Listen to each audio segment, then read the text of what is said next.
కానీ వీళ్ళ కళ్ళు గప్పి అతను విదేశాలకు వెళ్ళిపోయినట్టు చెప్తున్నారు. సో అతను రాజేష్ రెడ్డి అనే పేరుతో పాస్‌పోర్ట్ తీసుకొని వెళ్ళాడనే వార్తలు తెలుగుదేశం మీడియా ప్రచారం చేస్తుంది. సో అందులో ఎంతవరకు నిజముందనేది తెలీదు. అతని వైపు నుంచి చెప్తున్నదేమంటే, నేను ఆల్రెడీ కోర్టులో నేను పిటిషన్‌లేసాను.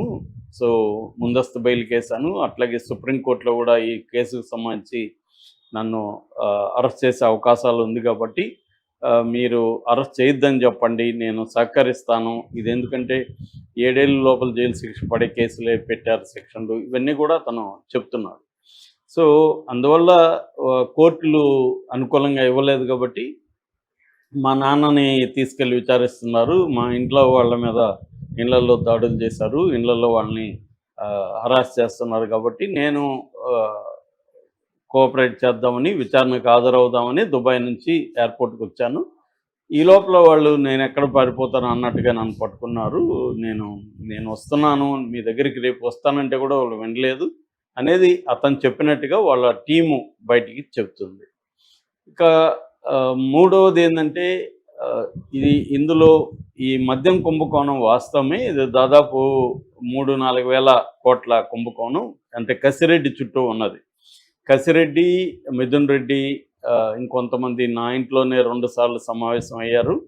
దీనికి కర్త కర్మ క్రియ కసిరెడ్డి అనేది విజయసాయిరెడ్డి చెప్తున్నాడు.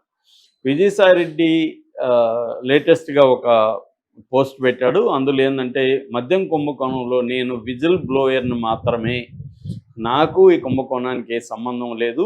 ఇందులో దొరికిన దొంగలు, దొరకని దొంగలు కొంతమంది ఉన్నారు. వాళ్ళు నా మీద విమర్శలు చేస్తున్నారు. నేను మొత్తం బయట పెడతాను, దీన్ని కంప్లీట్‌గా దీన్ని బయటపెట్టి అరెస్టులు చేయిస్తాను. దీంట్లో బిగ్ బాస్ కూడా ఒక అతను ఉన్నాడు అనేది అతను చెప్పాడు. సో ఇందులో బిగ్ బాస్ ఎవరు? జగన్ అనే విషయం అందరికీ తెలుసు.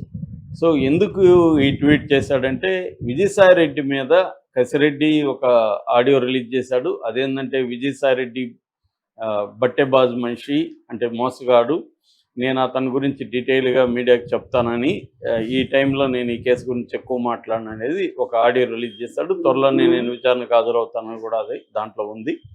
సో అతను పట్టుకున్నారు. ఇప్పుడు మరి అరెస్ట్ చూపిస్తారా, లేకపోతే కేవలం విచారణ కోసమే పట్టుకున్నారా, కోర్టుకు ప్రొడ్యూస్ చేస్తారా అనేది ఈరోజు తెలుస్తుంది. రెండవది, విజయసాయిరెడ్డి మీద చాలామంది విమర్శలు ఏంటంటే, దీంట్లో అసలు విజయసాయిరెడ్డికి తెలియకుండా ఈ కుంభకోణం జరిగిందా? మరి విజయసాయిరెడ్డిలో ఇంట్లో ఎందుకు మీటింగులు పెట్టుకుంటారు? కుంభకోణాలు చేసేవాళ్ళు విజయసాయిరెడ్డికి ఇంట్లో పోయి మీటింగులు పెట్టుకుంటారా తెలియకుండా ఉంటే? కాబట్టి రెండవది, ఈ కసిరెడ్డికి 100 కోట్లు నేను మా అల్లుడి బ్రదర్ దగ్గర కంపెనీ నుంచి 100 కోట్లు ఇప్పించాను అంటున్నాడు. మరి ఒకప్పుడేమో నా అల్లుడికి నాకు సంబంధమే లేదు, అరబిందో వాళ్ళతో నాకు అసలు ఏ పరిచయం లేదు, నేను అల్లుడికి వాళ్ళ తమ్ముడు తప్ప ఎటువంటి లావాదేవీలు వాళ్ళతో లేవని ఆయన అనేక సార్లు మాట్లాడి, ఇప్పుడు మరి 100 కోట్లు ఈయన మాటకి వాళ్ళు జస్ట్ మాట చెప్తే 100 కోట్లు ఇవ్వడానికి ఇచ్చేస్తాడా? ఇదంతా ఏంటంటే, ఆయన ఎస్కేప్ కావడం కోసం, ఆయన కుంభకోణాల నుంచి కేసులను తప్పించుకోవడం కోసం బీజేపీలో చేరుతూ, దానికి ప్రతిఫలంగా వైసీపీని బదనాం చేసి వైసీపీ వాళ్ళ మీద కేసులు పెట్టి జగన్ని ఇరికిచ్చే ప్లాను ఈయన చేస్తున్నాడు. నిజానికి కోటరీ అంటున్నాడు. ఒకప్పుడు ఈయనే కదా కోటరీ. ఈయన ఉన్నప్పుడు కోటరీ అనేక మందిని ఇబ్బందులు పెట్టలేదా? ఈయన వల్లే కదా మైసూరారెడ్డి లాంటి వాళ్ళు కూడా వైసీపీని వదిలి వెళ్ళిపోయారు.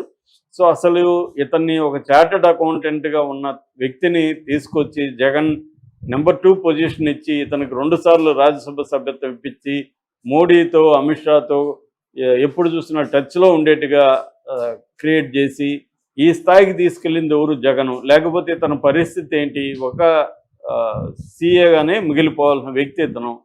సో అతన్ని జగన్ ఇలాగా తల మీద పెట్టుకోవడం జగన్ తప్పు. ఎవరినంటే వాళ్ళని ఇలా తెచ్చిపెట్టుకోవడం, వాళ్ళు ఇతనికి ఏకై మీకై కూర్చోవడం అనేది జగన్ చేస్తున్న తప్పు అనేది చాలామంది విమర్శిస్తూ పోస్టులు, అంటే వైసీపీ అభిమానులే పెడుతున్నారు.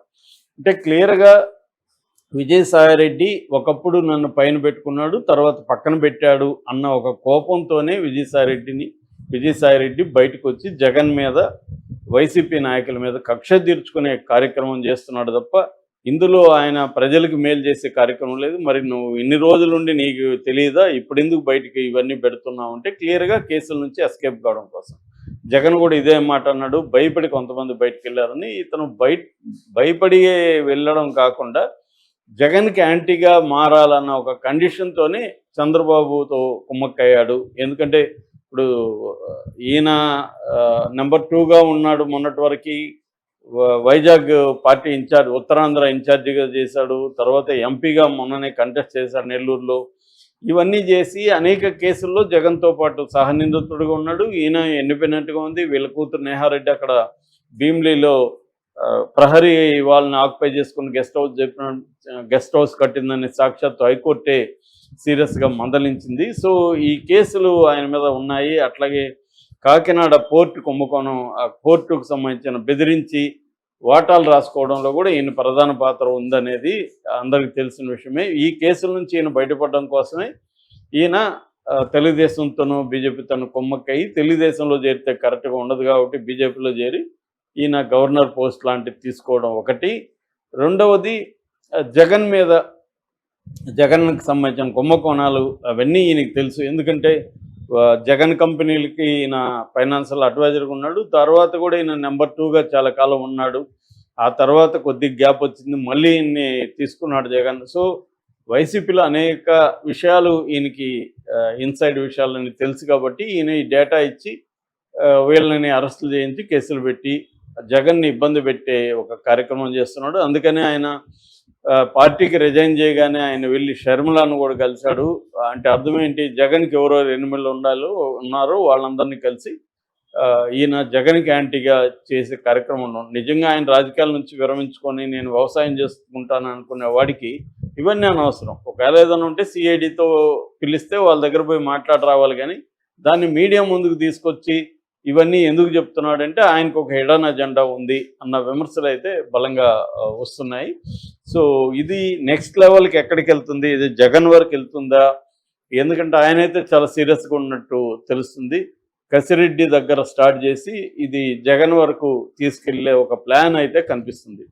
సో ఇప్పుడు కసిరెడ్డిని గట్టిగా గ్రిల్ చేసే అవకాశం ఉంది. ఎందుకంటే కొత్త బ్రాండ్లు పెట్టించడం, ఆ బ్రాండ్లకి కోటాలు ఎక్కువ ఇప్పించడం, ఇవన్నీ కూడా కసిరెడ్డి చూసుకున్నాడు. ఈయన ఆధ్వర్యంలోనే అవన్నీ జరిగాయి. సో కసిరెడ్డి ద్వారానే డబ్బులు వెళ్ళింది. దాదాపు 3,000 కోట్ల పైన కసిరెడ్డి ఆర్గనైజ్ చేశాడు. కాబట్టి ఇదంతా కూడా హవాలా అండ్ మనీ లాండరింగ్ జరిగింది. కాబట్టి నెక్స్ట్ స్టేజ్లో ఇప్పటివరకు ఏంటంటే సిఐడి ఉంది, దాని తర్వాత సిట్ వచ్చింది. ఇప్పుడు నెక్స్ట్ స్టేజ్లో ఈడీ, సిబిఐ కూడా ఈ కేసులకు ఎంటర్ అవుతుంది. సో ఈడీ, సిబిఐ ఎంటర్ అవుతే ఇది సీరియస్గా వెళ్ళిపోతుంది. బెయిల్ కూడా ఎవరికి